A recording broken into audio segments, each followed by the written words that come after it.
Hello everyone, আজকে ছিল একটা স্পেশাল দিন আমার জন্য, আমার ফ্যামিলির জন্য একটা অনেক বড় একটা স্পেশাল দিন। তো সকাল সকাল রেডি হয়ে চলে গিয়েছিলাম বাবার বাড়িতে গিয়ে বাবাকে ভোগ দিয়ে নিলাম, কারণ আমার বাবা মারা গেছে আজ 3 বছর হয়ে গেল। ওখান থেকেই আমরা সবাই মিলে বারোদি চলে গিয়েছিলাম ভোগ দেওয়ার জন্য। ওখানে গিয়ে দেখি যে অঞ্জলি দেওয়ার টাইম হয়ে গেছে, তো আমরাও ওই ফাঁকে অঞ্জলি দিয়ে নিলাম।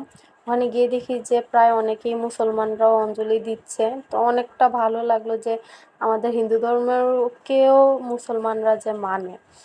তো অঞ্জলি শেষে সবাই চরণামৃত নিয়ে নিল, আমি বাদে, কারণ আমার ছিল ওই দিন শিবরাত্রির পুজো। তো ওখান থেকে গিয়েই সবাইকে প্রসাদ নেওয়ার জন্য বসায় পড়লাম, ছোট পিচ্চি বাচ্চাদের, বড়দের। আর এই ফাঁকে আমি আর আমার মা একটু ক্যামেরা বন্দিও হয়ে নিলাম, মাকে তো দেখানো হয় না কখনো। তো বারোদির মন্দিরের পিছনেই ছিল অনেকগুলো ফুলের গাছ, অনেক সুন্দর। আর ওখানেই ছিল, মাঝখানে ছিল একটা শিবলিঙ্গ।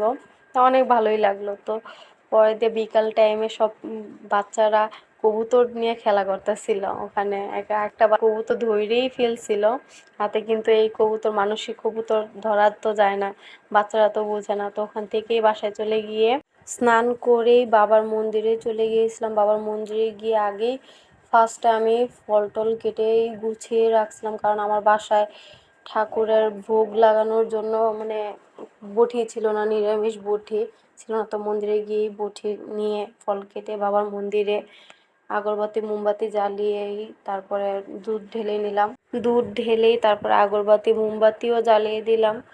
আর বাবার কাছে এটাই চাইতেছি যে আমার ফ্যামিলির সবাই যাতে সুস্থভাবে স্বাভাবিকভাবে জীবনযাপন করতে পারে, আর আমাদের উপর থেকে যাদের যাদের কালো ছায়া আছে সেটা যাতে সইরা যায়। তো পরেই দেখতে দেখতে দেখি অঞ্জলি টাইম হয়ে গেছে, তো অঞ্জলিও দিয়ে নিলাম। অঞ্জলি দিয়ে বাসায় যেতে যেতে প্রায় 12:30 বেজে গেছিলো, অনেক শরীর খারাপ হয়ে গেছিল আমার। তো এটাই ছিল আজকে আমার মিনি ব্লগ। আপনাদের কার কার কাছে আমার এই ব্লগটা ভালো লেগেছে প্লিজ কমেন্টে জানান, আর আমার ভিডিওটা একটা লাইক দিয়ে দিন আর একটা সাবস্ক্রাইব করে দিন প্লিজ। অনেকেই আমার ভিডিও দেখেন বাট সাবস্ক্রাইব করেন না, তো প্লিজ একটা সাবস্ক্রাইব করে দিন আর একটা লাইক করে দিন।